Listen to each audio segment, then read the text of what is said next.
before now, we hear that there are plans to actually remove the INEC chairman. So I'm going to ask you, are there any form of pressure coming from the politicians, the legislators, or even the executives, outside the pressure from Nigerian electorates to actually deliver on the mandate that you promised them? Our allegiance is to the people of this country. Our allegiance is to Nigerians. We've been given a mandate to organize, undertake, and supervise elections. And that's exactly what we'll continue to do. The law names the chairman of the Independent National Electoral Commission specifically as the returning officer for presidential election. So only the chairman can make a return in relation to the presidential election, no other person. So if you remove the chairman of the commission, the implication is that you don't want to have a presidential election. That is one. Secondly, it is difficult to remove the chairman of an electoral management body. This is because, one, there must be an allegation. But this is still Nigeria. Anything is possible. Just a minute. There must be an allegation. That allegation has to go before the Senate of the Federal Republic of Nigeria. And the Senate must give the chairman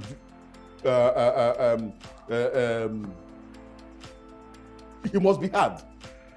He must be given fair hearing before anything can happen.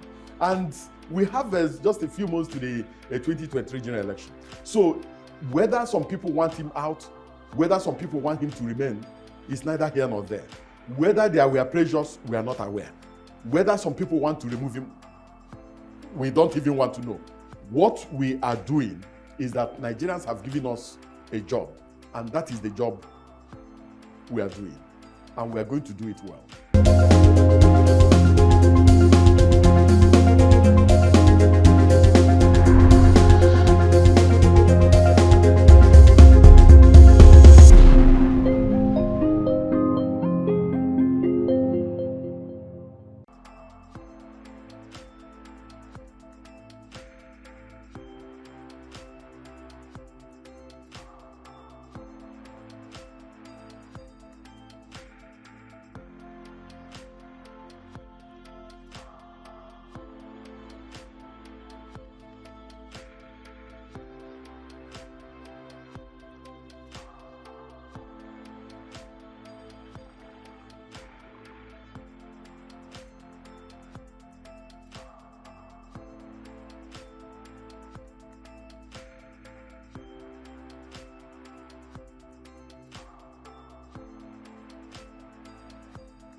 At the emergency meeting of INEC and the Interagency Consultative Committee on Election Security, Professor Mahmood Yakubu said that while the Commission awaits the determination of the attack of the security agencies who are investigating the incident, they have taken urgent steps to repair the damage of the building and replace the facilities in the Ede South local government area so that the office becomes functional again immediately.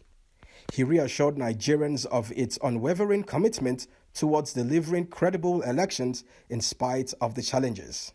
The Commission wishes to reassure Nigerians that we remain committed to delivering credible elections in spite of the challenges. The attempt to sabotage or weaken our resolve will not deter us from conducting transparent elections in which only the votes cast by Nigerians on election day will determine winners of elections. In the same vein, the National Security Advisor, Babagana Mongono, says the security agency has been given directive to deal with any individual or groups that seek to undermine the conduct of 2023 elections. Babagana Mongono sought the cooperation of all parties involved in electioneering process. The security agencies, intelligence agencies have been tracking these people. This I can guarantee you. You need to do yourselves a favor, call your people, your capo regimes, your hoods, talk to them, have a nice quiet fireside chat with them, and tell them to lay down whatever plans they have. Because whoever wins in any state, whichever party wins, that party has won. This is the intention of the president of this country. Also, the Inspector General of Police, Usman Alkali Baba, noted that while some arrests have been made, it is hoped that justice is served and punishment meted on perpetrators to serve as a major deterrent. He added that a strict directive has been issued to ensure proper protection of INEC offices in the country. It is all our hope and wish that in coming days, these kind of issues will be put to rest. But let me finally appeal to politicians to play the game by the rules so that we will have the opportunity to give them the desired protection. Where you have not told us where you are going, when you will do the rally and so forth, we may not be able to do. That is why we said we need to regulate processions, campaigns, and rallies. This might avoid clashes, it might avoid some other unforeseen circumstances. And with these few notes, I want to ensure Nigerians that what had happened will make us sit up more and try to see how we can police democracy. The Interagency Consultative Committee on Election Security brings together security, safety, and other agencies responsible for securing the process and ensuring peaceful elections in Nigeria. It is imperative that swift measures are taken to apprehend perpetrators, prosecute them as required by law, and reinforce security around election officials and electoral infrastructure around the country.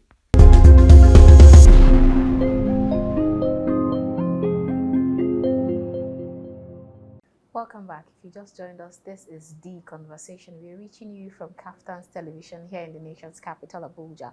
If you just joined us, you're right on time for the interview. Our guest on the show tonight is Barrister Festus Okoye. He is the National Commissioner of INEC. It's good to have you on the show. Thank you so much. All right, now let's start by talking about the press release that actually went viral and that had your signature, got a lot of people talking. Now, first we'll start by asking you, is that press release real or fake, so that our guests are able to understand, our viewers rather, able to understand that first? No, it didn't emanate from the commission. The commission has its own processes and procedures for issuing and releasing press statements and press releases. We have over 150 members of the INEC press corps, and we have different platforms. So the moment we issue a press statement or we do a press release, it first of all goes to the platform of the INEC press corps before it goes to our various platforms. When it goes to our various platforms, then people can pick it from there.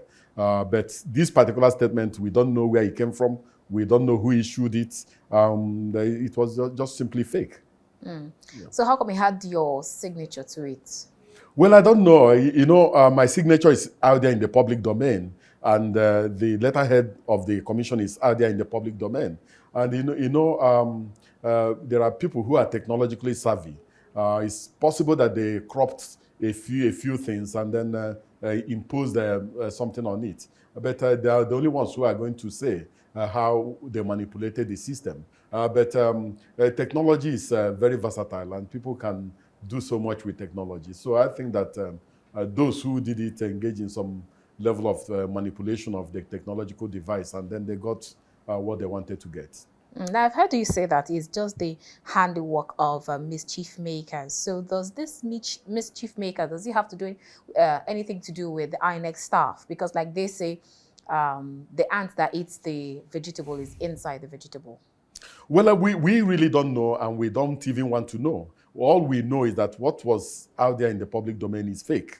But it cannot, in truth and in fact, come from the commission. No, it didn't come from the commission. If it came from the commission, we would have known, because so many editors put a call across to me, and so many correspondents did put a call across to me, and it's very, very clear that it was done by external forces and forces who want to delegitimize the commission.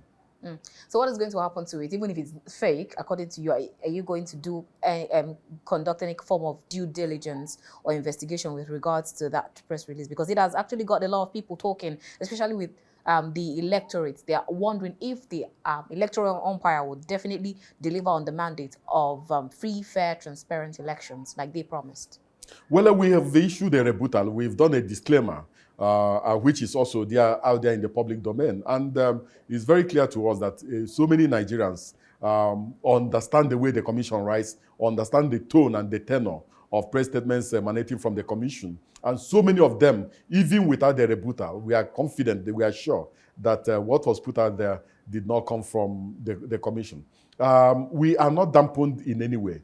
We are confident that we are going to deliver on our mandate. We are confident on our processes and procedures, and we are confident at the level of planning that we have done. So we are not looking back. So Nigerians want to know, are you still going to conduct any form of investigation? Because that that story had been on in the media for a while now. Are you going to conduct any form of investigation with that in that regard, or even also with the presidential candidates and governorship candidate that you have? What kind of investigation or due diligence are you conducting before allowing them in to the elections?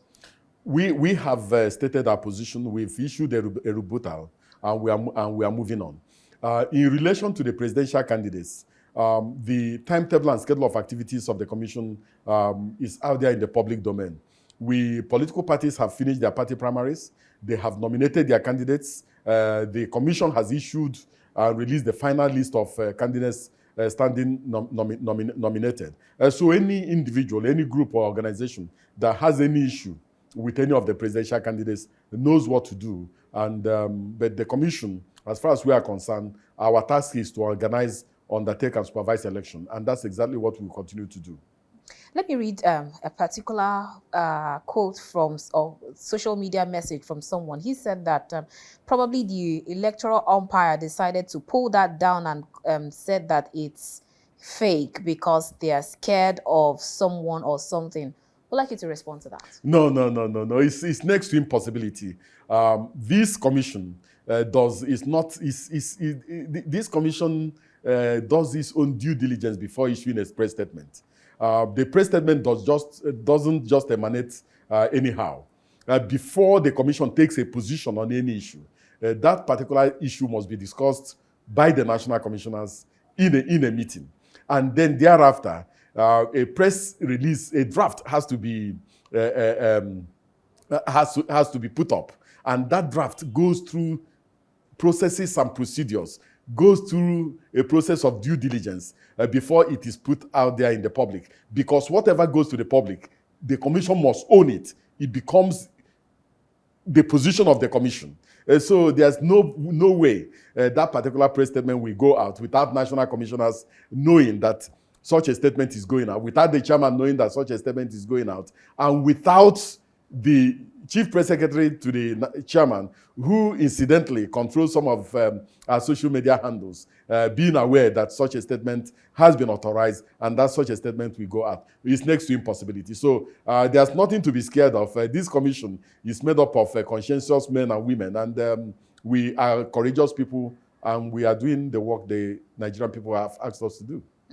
Now, let me ask you, you talked about your process and procedures, you talked about due diligence, and now there's, with regards to the INEC guidelines when it comes to elections, and then you also have the Electoral Act, the 2022 Electoral Act. Now, there's a section that actually talks about candidates who have criminal who were convicted of any kind of criminal offenses or whatsoever. So now in that regard, does that section also talk about someone who has a case of plea bargain or forfeiture? Now, I think we need to be very clear.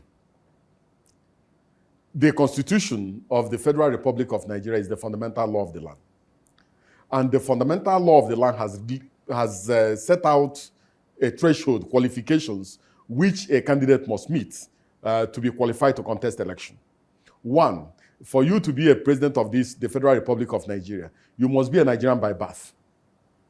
Secondly, you must have attained the age of 35. Third, you must be a member of a political party and sponsored by that particular political party. And fourth, you must have been educated up to school certificate level or its equivalent. And then the same section contains some disqualifying criteria. And part of those disqualifying criteria relates to some issues relating to if somebody has been adjudged to be a lunatic, if somebody has been convicted of a criminal offense within a period of 10 years before the election. It did not talk about somebody who is being investigated, for instance. It did not talk about somebody who an allegation has been made against. It talks about conviction within a period of 10 years. And as far as we are concerned, the Independent National Electoral Commission does not conduct criminal trials. It is a court of law that conducts criminal trials and imposes sanctions and penalties. Two, we don't have the power of investigation. We don't investigate, we don't arrest. Three, the Constitution only gives us the power to prosecute electoral offenders and nothing more. Now, if you look at Section 29, subsection 1 of the Electoral Act, it gives political parties the exclusive right and the exclusive responsibility and the exclusive mandate to nominate candidates who have emerged from valid party primaries. The same Section 29 says that if a political party nominates a candidate who is not qualified to contest the election, if the political party is proceeded against, it will be sanctioned. So the Constitution is very, very clear on some of these issues. So as far as the Commission is concerned, there is Section 285 of the Constitution talks about pre-election matters and what issues constitute pre-election issues and who can go to court in relation to pre-election matters. The same Section 285 also talks about the setting up of election petition tribunals. And part of the issue that an election petition tribunal can deal with is if a candidate is not constitutionally qualified in the first place to contest an election. So as far as the Commission is concerned, our work is that of an empire. We are going to remain within the confines and ambit of our work. If any individual, any group or organization, or a political party, or a candidate has any issue, they know how to activate the provisions of the law. And the moment there's an activation of the provisions of the law, the Commission obeys court judgments and court orders.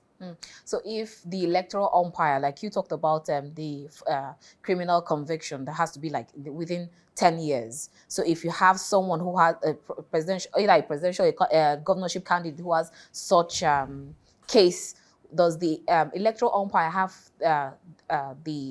can they actually disqualify such candidate? No, we won't disqualify such a candidate. It is the Constitution that has disqualified such a candidate. It's not the electoral umpire that is doing the disqualification. If, for instance, somebody is 18 years old and wants to be president of the Federal Republic of Nigeria, the person's nomination won't even pass through a portal because the portal will reject it, since the person is not constitutionally qualified to run an election.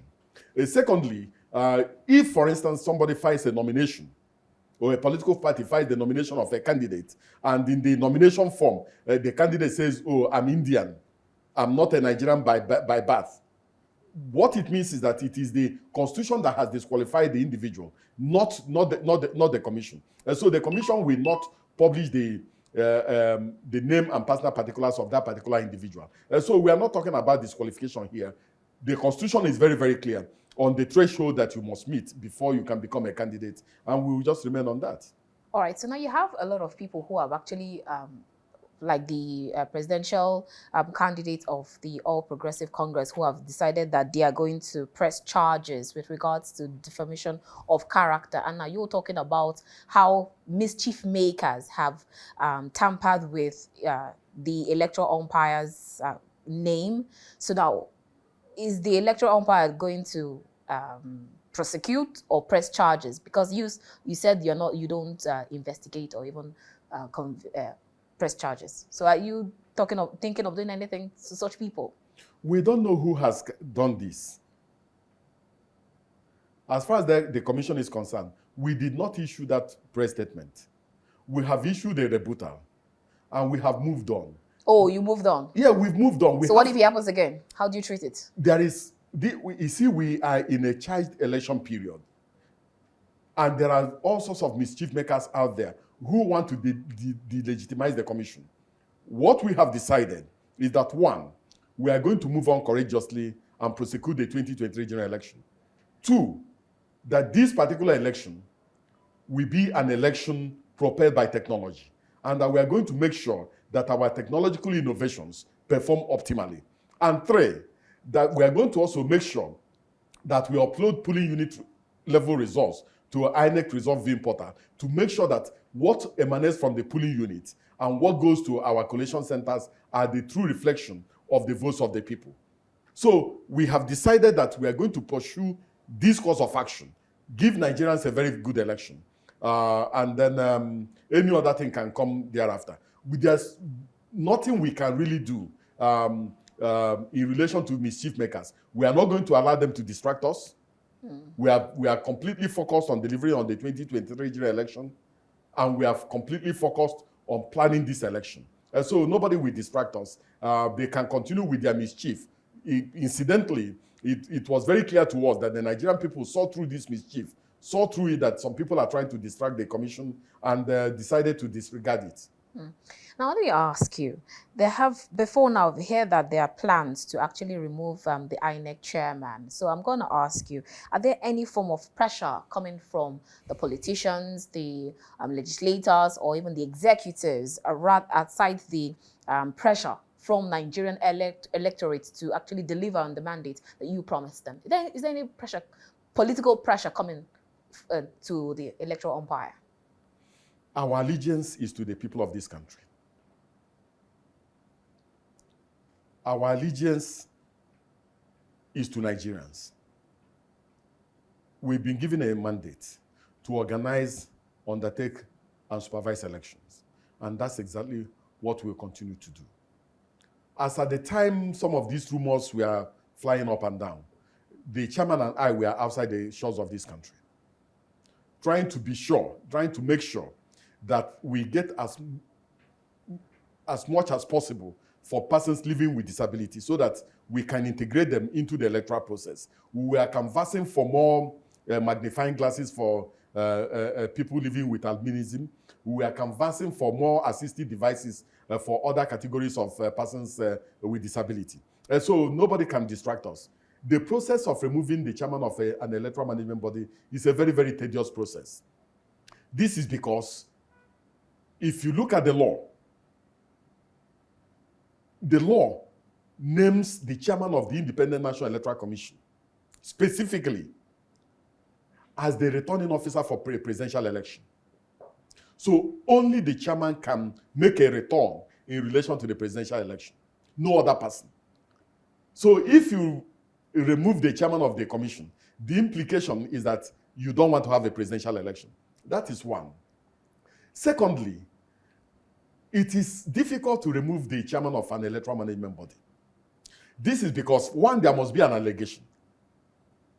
But this is still Nigeria. Anything Just is a possible. minute. There must be an allegation. That allegation has to go before the Senate of the Federal Republic of Nigeria. And the Senate must give the chairman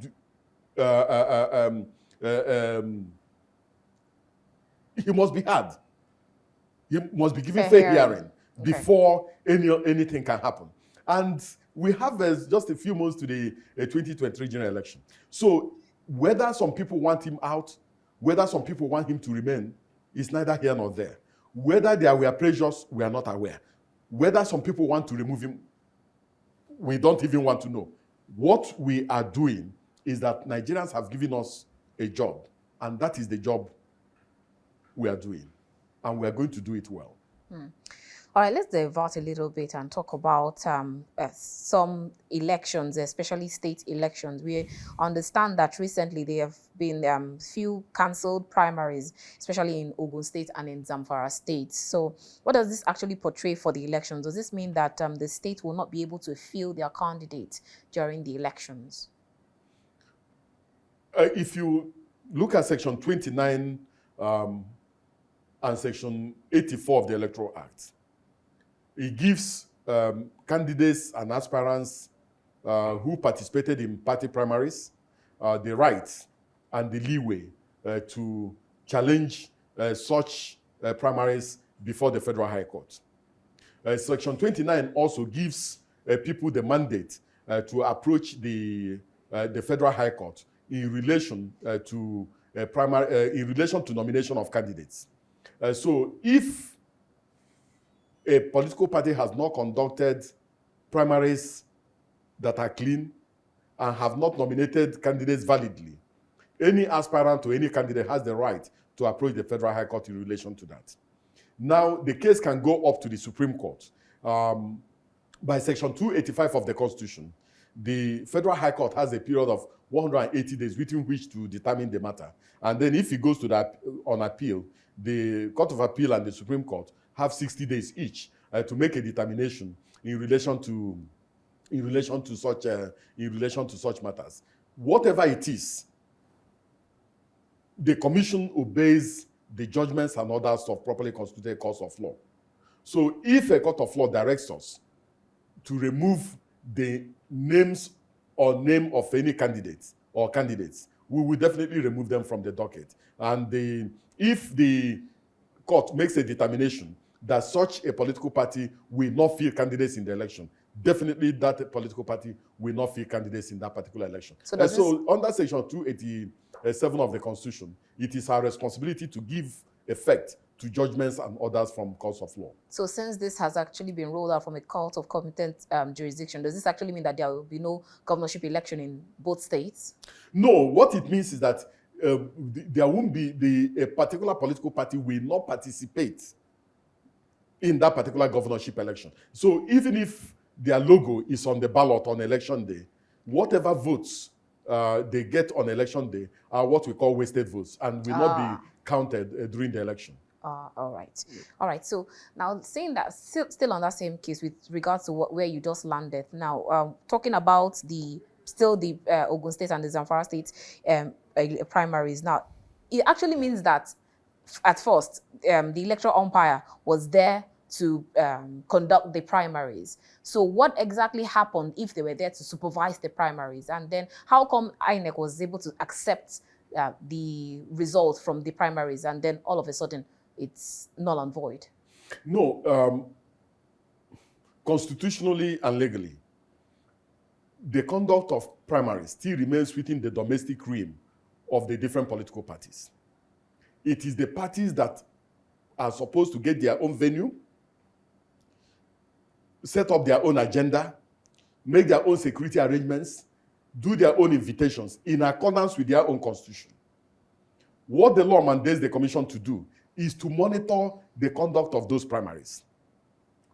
At the end of the day, under Section 29 of the Electoral Act, it is the responsibility of the political parties to forward to the commission the name or the list and personal particulars of candidates that emerge from valid primaries. So if, for instance, the commission monitors the particular primary, and then some candidates validly emerged, and then at the end of the day, the political party submits a different list of persons who did not even participate in those primaries or who did not even emerge from those primaries. The commission is not obligated to publish the list and personal particulars of those who did not emerge.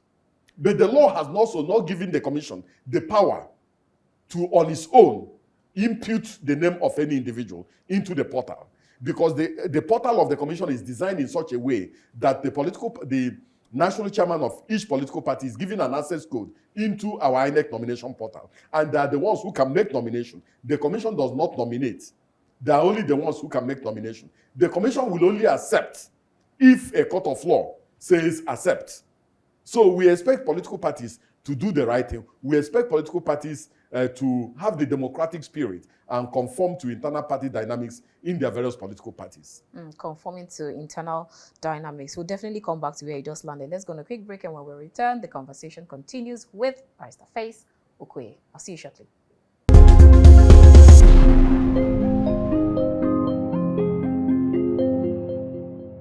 Regards to candidates, either the presidential candidate or the governorship candidate or even the National Assembly. Now, if you find out that any of them have their hands in the cookie jar with regards to either crime or they convicted once and then now they've gone this far, what is the commission going to do in that regard? The commission does not conduct investigation. We have released the final list of candidates standing duly nominated.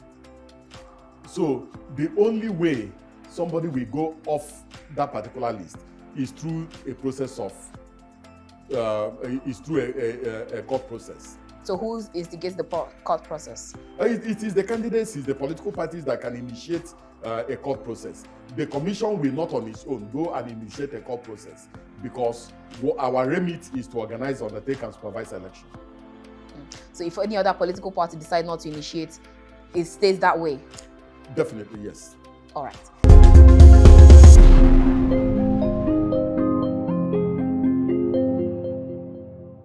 If you just joined us, this is The Conversation. We are reaching you from Kaftan's Television here in the nation's capital, Abuja. If you just joined us, you've actually missed out on a lot, but then you can still join in the conversation. Our guest on the show tonight is Festus Okoye. He is INEC's National Commissioner. All right, before we went on that break, we actually talked about a lot of things. Then we'll talk about the political parties. Now, let's divert a little again and then talk about the recent arson on the Electoral Umpire's facility.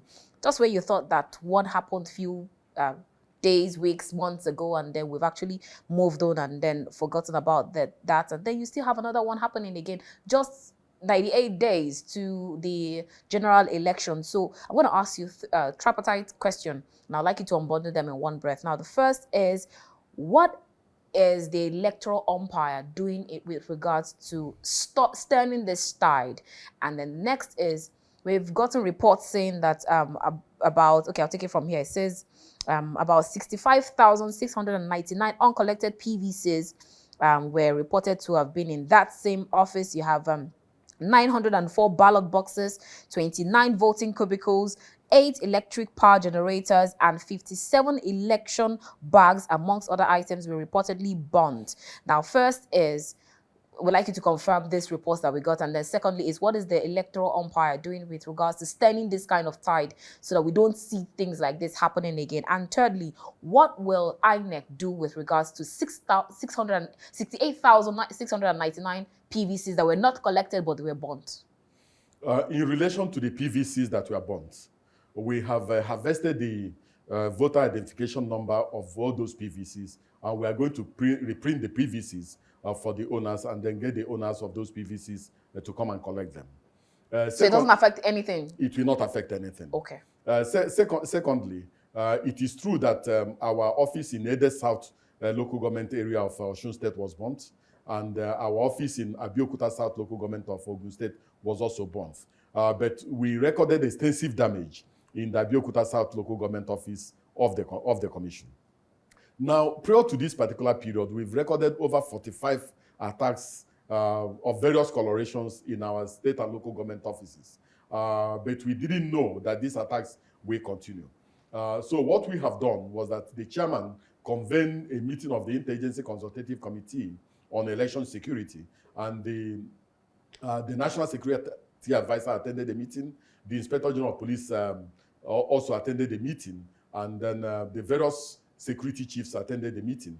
And a communique was issued after that particular meeting, and some resolutions we arrived at. One, the various security chiefs and the commission agreed to upscale intelligence gathering in relation and intelligence gathering and sharing of information in relation to electoral activities and in relation to the 774 INEC local government offices. Secondly, there was an agreement to upscale security deployment in our critical national assets and facilities in all these local governments. So to that particular extent, the DSS, the police, the Federal Fire Service, and the other security agencies have mapped out a joint deployment plan to all our state and local government offices till the elections are over. So from now on, our offices and national assets will be properly protected. But having said that, I also want to say that those who are doing all these things, just want to distract the commission from concentrating on the elections. They also want to create an atmosphere of siege and also an atmosphere of fear amongst the voting populace and prevent them from going to the polling units on election day, thereby creating a voter apathy during the electoral process. But as far as the commission is concerned, we have enough time to replace some of the items that have been damaged or lost. And we are also going to protect the remaining ones from further attacks. Now, taking a cue from where you just landed, now I've actually heard a lot of people saying that probably this election will not hold. And then we would like to get words from you, because now you have the president and the security officials and even the commission have assured, in fact, we assured Nigerians that 2023 elections will definitely hold. So I'm sure Nigerians are looking for more than the words of assurance, because I recall the particular interview I had with you, and then you were quoted as saying that nobody wants to go to vote and die. So it means that security has to be top notch. So now, what is the commission? How much of a relation do you have with security officials in order to ensure that, number one, the election will hold, and then whoever that is coming to the election, they are protected and not kidnapped or being attacked? The people of this country have made up their minds that they want a good election in 2023. And the commission wants to assure and reassure the people of this country that this particular commission is committed to delivering free, fair, transparent, credible, and inclusive election. And this election will be driven by technology.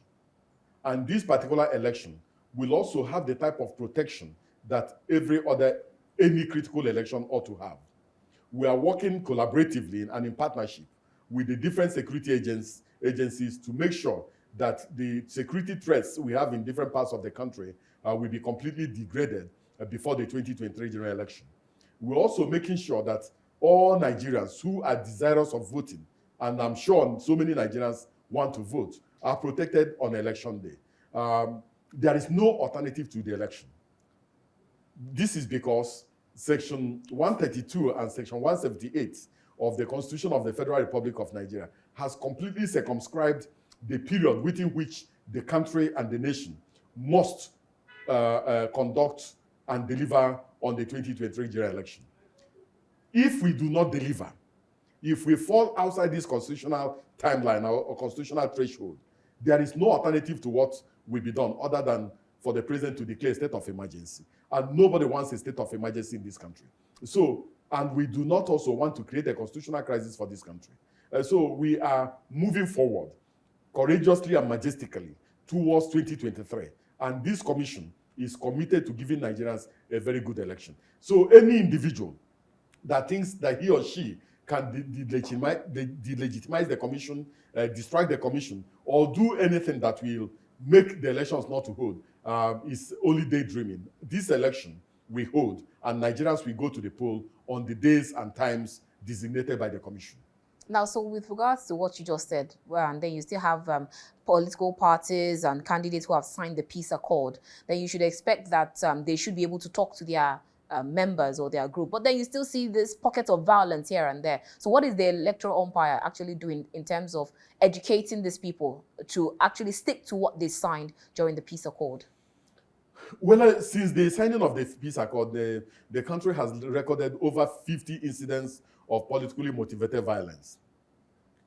The meeting of the Interagency Consultative Committee on Election Security deliberated extensively on this, especially violence in relation to campaigns and also hate speeches emanating from some of the candidates and their supporters. The Inspector General of Police will, in the next few weeks, convene a meeting of the leaders of all the political parties, their candidates, and the critical stakeholders, where these issues will be put on the table, where they will be admonished to conform to the provisions of the Constitution and the Electoral Act in relation to the conduct of their party primaries, and also on issues relating to rallies and campaigns. And they will also be informed of the resolve of all the security agencies to enforce the provisions of the law when any individual or group tries to contravene or violate the provisions of the law. And so that meeting we hold in the next few weeks, and the political parties understand what the issues are, and we expect them to behave and conduct their affairs with some level of civility, so that we can give confidence to our people that this election will be peaceful. Now let's talk about the voter inducement, vote buying or vote selling. Now, what is the electoral umpire actually doing in that regard? Because I know that you cannot investigate and then you cannot prosecute. Now, we've actually talked about the electoral tribunal. So what is going on with that? And then what is the electoral umpire? How much are you assuring Nigerians, at least, in order to get collaborations to deal with that thought of voter inducement? Because now we've passed the phase of rigging now with the technologies that you have. So what will you do in regards to voter inducement? Well, I think there are two levels at which the commission is looking at this issue. The first level relates to what we can do as an electoral management body. The first is that we are going to train our presiding officers and assistant presiding officers well in terms of the positioning of the voting cubicles on election day. Secondly, we are going to protect the secrecy of the vote and the right of free choice on election day by making sure that people do not go into the voting compartment or into the voting cubicle with electronic gadgets that can show how they have voted. The second level is that we are in consultation and in meetings with the security agencies relating to the issue of vote buying and what can be done to stem vote buying on election day. In relation to campaign financing, we're also in league and in partnership and in consultation with advertising practitioners, organizations, and other agencies that deal with outdoor advertising and billboards and so on, so that we can begin to collate information relating to what the political parties are spending in relation to the billboards, and also in relation to the type of funds that are passing through the accounts of the political parties. So we are holding consultations and meetings relating to these various issues and various aspects. And as we move on, the Commission will inform Nigerians on where we are in relation to some of these issues. Now, we understand that there is a difference between voter education and political participation. Now, how much are you collaborating with the political parties in order to get the electorate educated and then also get them politically participated? Well, the Commission is engaged in what we call electoral education. One, we want Nigerians to understand our processes and procedures so that when they go to the polling units on election day, they will understand what goes on at the level of the polling units. Two, we also want Nigerians to understand the power and the potency of the PVC so that they won't be going about trying to sell their PVCs for a pittance. We're also educating Nigerians on all aspects of the electoral process. The task of political mobilization, the task of getting out the votes, the task of getting people to go and vote is really the responsibility of the political parties. Our own is to give Nigerians assurance that their vote is their power and that they should come out and exercise their democratic franchise and that their votes will definitely count. And we are doing that through the instrumentality of our electoral officers in the various local government areas and also through our voter education and publicity department, both at the state level and at the national level. We're energizing and aggressively carrying out this electoral education. And we are confident that by the time we get towards the 2023 general election, that Nigerians will be sufficiently abreast of our processes and procedures and they can follow through with it. Now, before we finally let you go, let's go back to where we started again. Now, with regards to candidates, either the presidential candidate or the governorship candidate or even the National Assembly. Now, if you find out that any of them have their hands in the cookie jar with regards to either crime or they convicted once and then now they've gone this far, what is the commission going to do in that regard? The commission does not conduct investigation. We have released the final list of candidates standing duly nominated. So the only way somebody will go off that particular list is through a process of, a court process. So who instigates the court process? It is the candidates, it's the political parties that can initiate a court process. The commission will not on its own go and initiate a court process because our remit is to organize, undertake, and supervise election. So if any other political party decide not to initiate, it stays that way? Definitely, yes. All right. Thank you so much for your time with us, Barrister Festus Okoye. It's been a wonderful time having this talk with you. Thank you so much. All right, viewers, that's where we end the show for today. We have been chatting with Festus Okoye. He is the National Commissioner of INEC, and it's been a wonderful time here on The Conversation. I'm sure you must have been rightly educated, entertained, and informed. We'll see you again next time. From the nation's capital, Abuja, I am Annabel Oji. God bless Nigeria.